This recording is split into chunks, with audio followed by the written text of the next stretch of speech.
Hello and welcome to Amjad academy. हमारा chapter number 4 chemical thermodynamics का ये लेक्चर नंबर 10 है और आज इस लेक्चर में हम रिवर्सिबल प्रोसेस और इसके फीचर्स के बारे में डिस्कस करेंगे। So before going towards our topic, please subscribe to our channel Amjad academy and do not forget to hit the bell icon to get the notification of new videos. Now let's come back towards our reversible process. So a process is conducted in a such a way that at every stage the driving force and opposing force are differ by an infinitesimal change.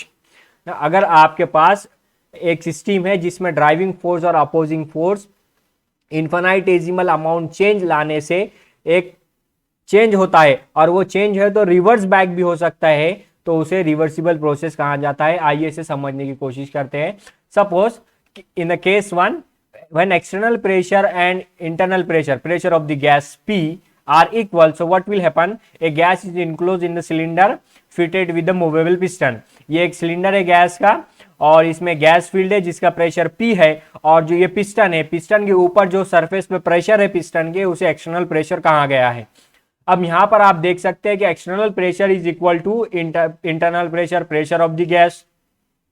तो यहां पर क्या हो रहा है? Driving force और opposing force, driving force, the pressure of gas is driving force and external pressure is a opposing force.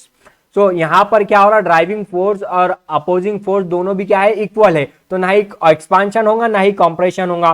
तो ऐसी कंडीशन में सिस्टम को क्या कहा जाता है? It is in a mechanical equilibrium. जब मैकेनिकल फोर्सेस बैलेंस हो, यानी यहां पर क्या है? प्रेशर है दोनों साइड में, अपोजिंग फोर्स और ड्राइविंग फोर्स, तो ये मैकेनिकल फोर्सेस है, यहां पर ये दोनों भी बैलेंस्ड है, इसीलिए यहां पर क्या हो रहा है कि सिस्टम मैकेनिकल इक्विलिब्रियम अटेंड किया हुआ है।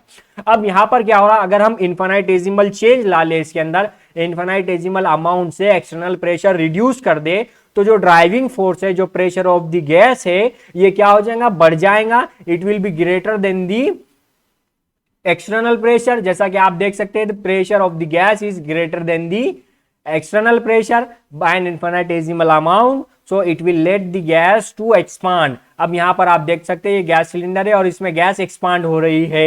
ये गैस सिलेंडर है और एक बार गौर से देखिए, गैस एक्सपांड हो रही है, पिस्टन ऊपर की तरफ मूव कर रहा है। तो यहां पर क्या हुआ? जो ड्राइविंग फोर्स थी, प्रेशर ऑफ द गैस था, वो क्या हो गया? बढ़ गया एक्सटर्नल प्रेशर के कंपैरिजन में, जिसकी वजह से गैस क्या हुआ? एक्सपांड हो गया।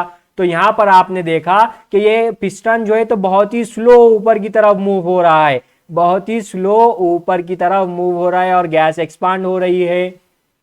तो यहां पर क्या हुआ? इन्फिनिटेसिमल चेंज, मतलब बहुत कम चेंज, बहुत छोटा चेंज। इन्फिनिटेसिमल अमाउंट से चेंज लाने से प्रेशर की ड्राइविंग फोर्स जो है तो वो बढ़ गया x compare to the opposing force and gas is getting expand. अब यही प्रोसेस, ये जो हमारा पहला कंडीशन था, इसमें क्या हुआ? हमने इन्फिनिटेसिमल अमाउंट से चेंज ला लिए तो यहां पर एक्सपांशन हो गया। और यही प्रोसेस को हमको अगर रिवर्स बैक करना है, जो कि हमारा रिवर्सिबल प्रोसेस है, हमने क्या कहा कि ऐसा प्रोसेस जिसमें इन्फिनिटेसिमल अमाउंट चेंज आ जाने से ड्राइविंग फोर्स अगर बढ़ जाता है, तो वो प्रोसेस ड्राइविंग फोर्स क्या हो सकता है?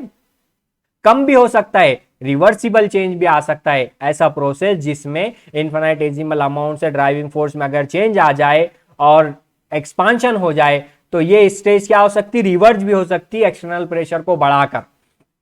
तो ऐसे प्रोसेस को रिवर्सिबल प्रोसेस कहा जाता है। आइए केस 3 देखते हैं। केस 3 में क्या हुआ? एक्सटर्नल प्रेशर हमने इन्फिनिटेसिमल अमाउंट से बढ़ा दिए और इंटरनल प्रेशर, जो ड्राइविंग फोर्स था, प्रेशर ऑफ द गैस था, वो कम हो गया। तो इस कंडीशन में क्या होगा? कंप्रेशन होगा, पिस्टन विल मूव डाउनवर्ड। और जैसा कि आप देख सकते हैं यहां पर ये हमारा गैस सिलेंडर है और इसमें गैस कंप्रेशन हो रहा है, गैस कंप्रेशन होने लगा है, पिस्टन स्लोली नीचे की तरफ मूव हो रहा है।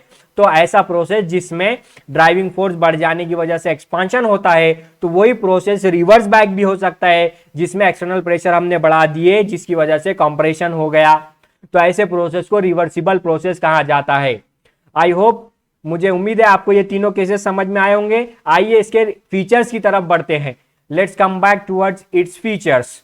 So the first feature is the driving force and opposing force differ by an infinitesimal amount. जैसा कि हमने पहले पिछले इस वीडियो में पीछे के पॉइंट में देखा है, केस 2 और केस 3 में इन्फिनिटेसिमल अमाउंट से चेंज ला देने की वजह से क्या हो रहा था? एक्सपांशन हो रहा था। और वही अगर एक्सटर्नल प्रेशर इन्फिनिटेसिमल अमाउंट से बढ़ा दिया गया तो वो क्या कर रहा था, कंप्रेस कर रहा था। तो इन्फिनिटेसिमल अमाउंट से अगर चेंज ला लिया गया तो कंडीशंस बदल सकते हैं, प्रोसेस में कंप्रेशन एक्सपांशन हो सकता है।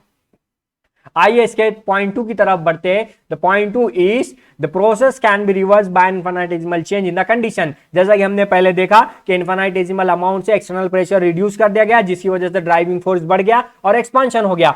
और इसी प्रोसेस को हमने क्या करे, रिवर्स बैक भी किए। क्या करे, उसके अंदर एक्सटर्नल प्रेशर बढ़ा दिया गया, जिसकी वजह से कंप्रेशन हो गया। तो ये सेकंड पॉइंट था। Third point is a reversible process proceeds infinitesimally slowly and takes place in infinite number of steps। हमने देखा कि मैंने आपको बार बार गौर करने लगाया कि वीडियो में देखिए पिस्टन जो है स्लोली मूव हो रहा है, यानी ये जो हमारा प्रोसेस हो रहा है एक्सपांशन का वो कैसा हो रहा है, स्टेप्स में हो रहा है। Slow slow slow piston move होने लगा है अपवर्ड। और जब कंप्रेशन हो रहा था, जब भी पिस्टन स्लोली डाउनवर्ड आ रहा था, तो ये क्या होता है, रिवर्सिबल प्रोसेस में इनफाइनाइट नंबर ऑफ स्टेप्स में प्रोसेस होता है, जिसमें हमको लगता है कि प्रोसेस जो है तो स्लोली हो रहा है, इनफाइनाइट नंबर ऑफ स्टेप्स में हो रहा है।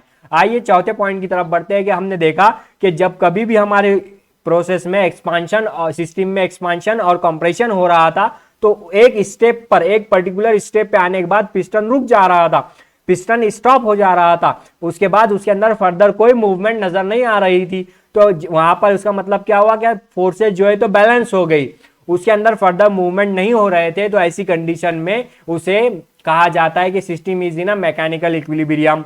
एक्सपांशन हो गया, उसके बाद पिस्टन एक जगह पर जाकर रुक गया, उसके बाद उसमें फर्दर मूवमेंट नहीं हुए, मतलब ये हुआ कि जो सिस्टम है हमारा वो मैकेनिकल इक्विलिब्रियम में है। जब कंप्रेशन हुआ, जब भी ऐसे ही हुआ, पिस्टन नीचे की तरफ मूव हुआ और एक पर्टिकुलर स्टेप पर आकर रुक गया, थम गया, वहां पर स्टॉप हो गया, तो इसके बाद उसके अंदर कोई फर्दर मूवमेंट हमको नजर नहीं आई, मतलब यह होगा कि सिस्टम है तो मैकेनिकल इक्विलिब्रियम में आ गया, मैकेनिकल इक्विलिब्रियम अटेंड कर लिया सिस्टम ने। So these are the features of reversible process and we have talked in a detail of reversible process. I hope you got this concept. If you got something from my video, please like it, comment your queries and subscribe to our channel Amjad Academy and share this video as much as you can. Thank you for coming on Amjad Academy.